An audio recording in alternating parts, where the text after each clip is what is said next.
the built-in stabilization that cameras have, like, is definitely getting better, right? I wanted to like experiment like filming my cabin trip that I did using my smartphone without the gimbal, right? And like it worked. It did okay, but in particular with this camera, with the lens and the built-in technology, it's definitely not as good as I would like it to be, right? But like I said, I'm in the market for a new phone anyway, so I mean, I'm gonna like look into getting a new camera and then obviously, you know, share what I know with that. But there's a few things I want to share about, like, you know, using a gimbal versus just using like the stabilization on your phone, right? So I actually have a project set up to share with you what I learned. Alright, so here in DaVinci, I got some footage, right? I did like some A/B comparisons. Now, like the first thing I noticed, at least with my phone that I'm using, is basically you're gonna lose a little bit of image quality and also some like overall image itself, like image information, right? It's gonna get scaled up. Now, usually when you use the image stabilization, obviously it needs footage and space to work to stabilize the image, right? So basically what's gonna happen is it's gonna scale up the image a little bit. That way, like whatever's out of frame,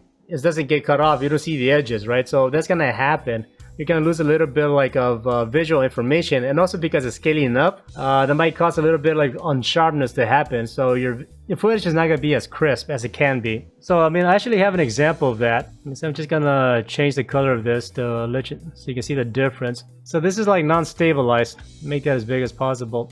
Now you can see I'm holding it by my hand in front of the fridge, and my hand is kind of shaky, right? As you can see.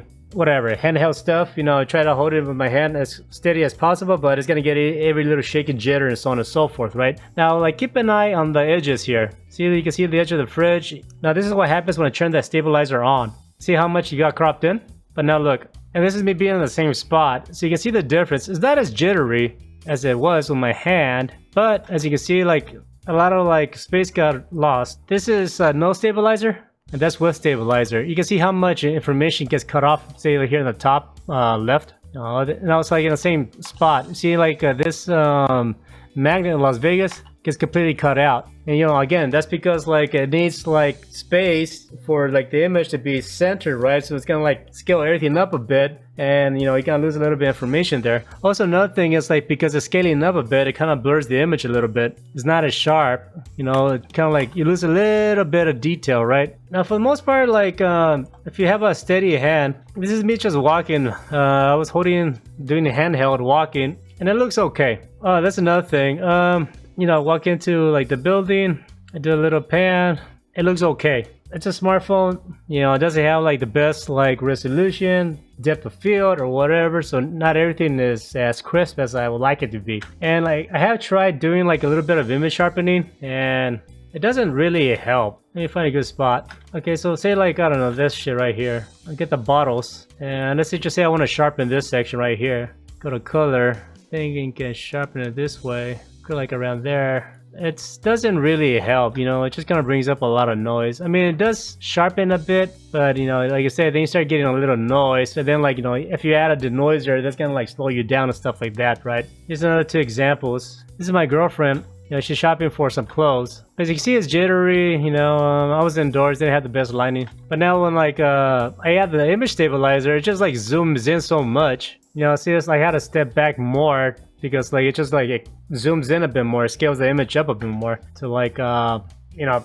to basically stabilize the footage, right? So yeah, those are like the things, you know, you kind of have to take a step back if you want to use the image stabilizer and stuff like that. But for the most part, I mean, like again, I was able to like just pull my phone out, not worry about getting like a hand stabilizer. You know, it works well enough. You know, film my buddies, you know, taking my footage, whatever, right? It works, right? This is Peter McKinnon. He's an actual professional camera guy, so he does good videos in regards to that, right? This is part of the video that he shows you the image stabilization for the new iPhone 14 Pro Max. I guess like the iPhone, it has like built-in like technology where it's designed to like compensate for like the lack of hardware with software, right? Which I'm a big fan of and I'm okay with. They have something called action mode, like the camera is designed to like have a stabilization when people are running, right? So this is action mode on. So they actually had a friend of him chase him going down the stairs running like handheld, right? And he filmed this in 4K from my understanding, or 1080p. And this is handheld.